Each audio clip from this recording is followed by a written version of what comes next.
Hi guys, welcome to your daily tarot reading for Tuesday the 6th of October. Thanks for joining me. I'm using the Gilded Tarot again. Let's see what the cards we need to be aware of. So let's have a look at the day's energy and what you'll be working with here on Tuesday the 6th of October. First card, we have the Queen of Wands. Great, she's always a welcome presence. Then we've got the Five of Pentacles. Fabulous. And the Knight of Swords. Okay. If someone you really love and adore makes you feel rejected, don't overreact. It's not going to go well.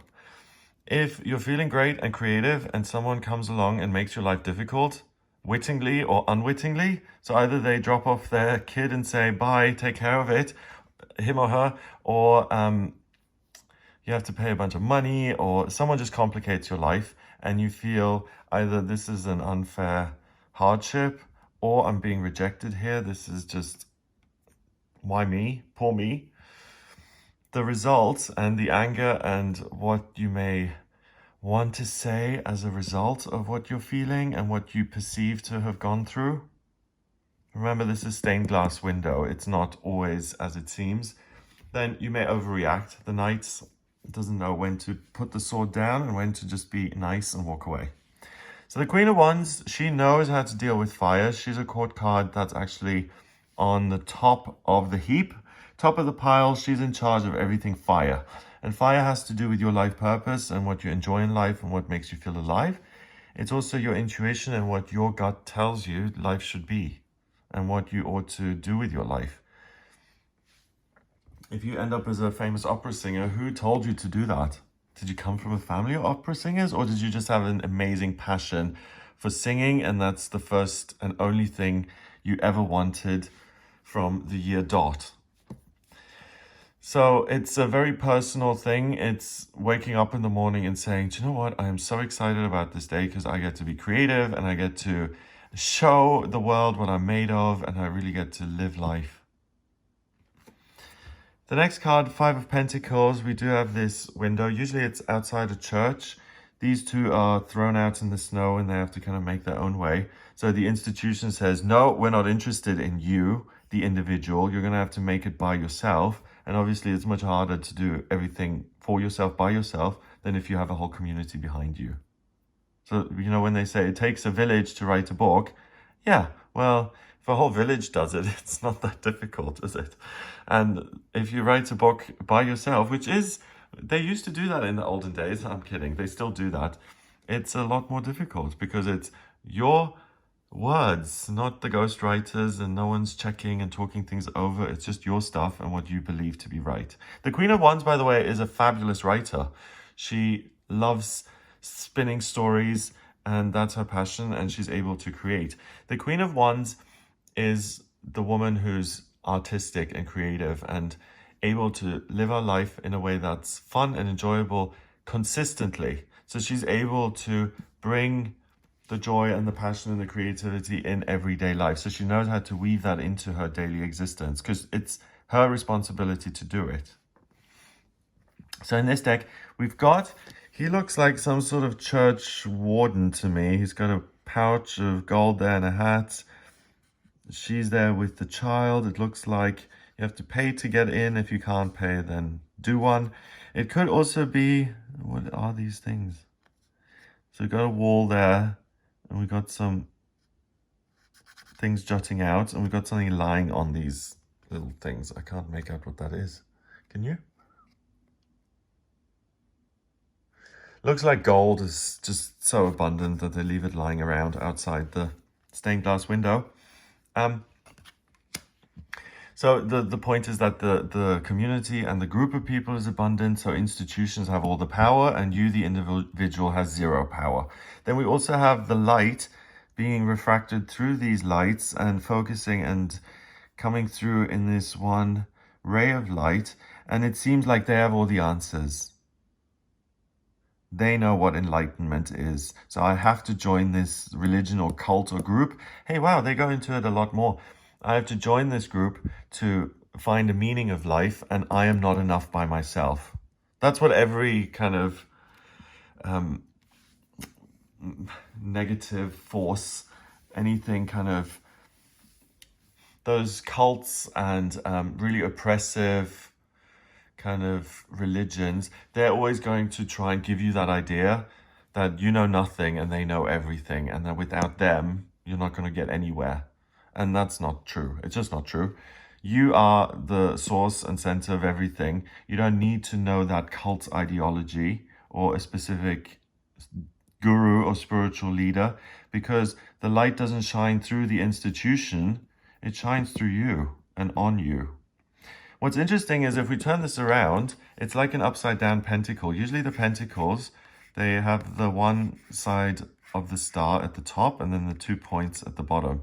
Here we've got it the other way around. So it's 2 points at the top and 1 at the bottom. And the points on the pentacle represent spirit, earth, air, water, fire. So the 4 elements and then the 5th element. And in this deck, we've got the 2 points. So elements over spirit. And that's what they try and trick you to believe. So that the physical matters. So you need to have a certain amount, according to this institution in this deck. According to this institution, you need to have some money to get in. So that's the physical stuff. So that you can hear the spiritual message and become enlightened. And that's a fallacy. You have the fire right here on a pillar next to you. So it's not even in you. It's something that you elevate. So you bring the content, you bring the fire, you bring the joy. So make sure on this day you remember who you are. You're the Queen of Wands. You're someone who's connected to the universe, purple, orangey, red, yellow. You want to have a positive, happy life. And you realize that to do that, you've got to live out your skills and talents and gifts. That's why you've been given them. So that you can use them, enjoy your life, be creative, make a contribution, and to bring out the best in you and other people around you. So don't fall for this trap that other people know it all and that they are the gatekeepers of your happiness. They are not. The Knight of Swords, he doesn't quite get everything, okay? So swords is ideas, thinking, ideologies, beliefs. And the Knight, he is totally uncertain of himself. So if he feels insulted, he freaks out, puts the armor on, goes galloping out and chops heads off. It's totally over the top. Other times, someone plucks a leaf from a tree and he thinks that's a major injustice and he overreacts again and he chops that person down. And then other times he will, also overreact based on his feelings or what he thinks is right, which he doesn't double check his perspective with anyone else. So he's always in his head, in his feelings, and that's why he overreacts. And that's the same thing as here. You're on your own, which is supposedly the difficulty. You can check yourself. You can look at, hey, I'm going to ride out and chop people's heads off because they broke a branch off my tree. Does that make sense? No, it doesn't. You don't need other people to keep you in check. You can keep yourself in check. So the answer basically is you don't need to overreact and say vicious things. Like you're feeling great, you want to go to church to get your spiritual nourishment. They say 5 quid, please. You don't have the 5 quid. You're like, I can't go in. You walk away, you're super angry, and you go on Twitter and you say, see, the church is just a money grubbing, etc. And you try and expose them publicly because you're angry. Okay, that would be an overreaction. When you realize that that church doesn't really have anything to offer you, and I'm not saying that all churches don't have anything to offer you, I'm saying exploitative, oppressive systems of belief like cults and horrible repressive religions, they just make it seem like they have something for you.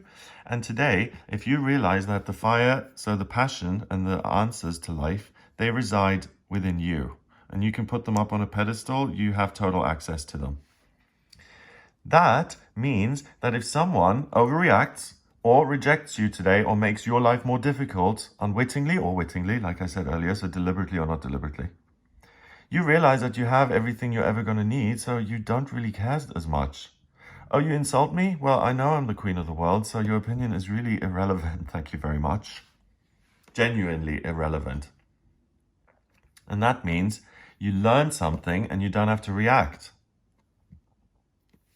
So if you find yourself calling people names on Tuesday the 6th, be very, very careful, pull it back, and just ask yourself, why do I feel the need to do this? Because if you're calling someone names, you obviously, they've hit a nerve and you're reacting to defend yourself.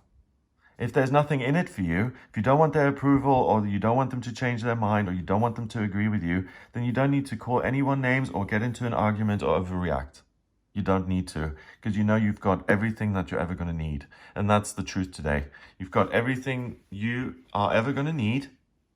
So don't define yourself through other people and what they're saying. Define yourself through you and what you feel inside.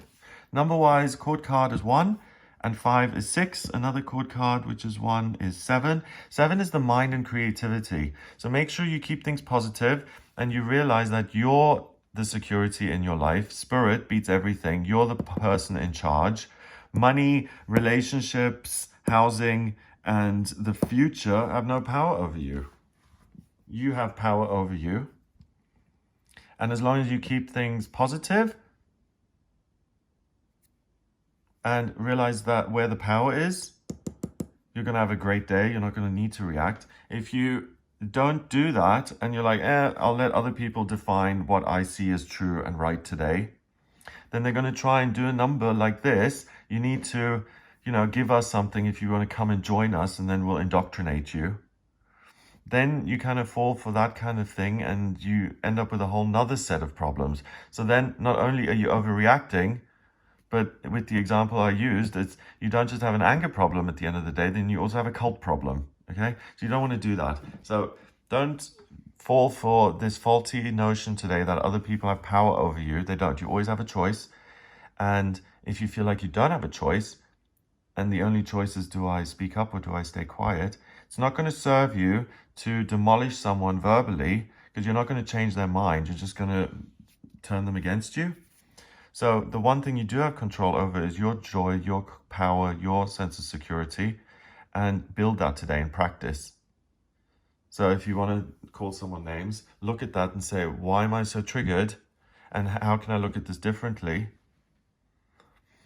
And instead of, yelling at this guy saying, you are such a greedy, selfish, whatever, then look at, well, why are you so upset? What's triggered you? Is it the outrage that someone would demand money from you? Or what is it that's really making you angry? And then you can unravel that and learn something about who you are.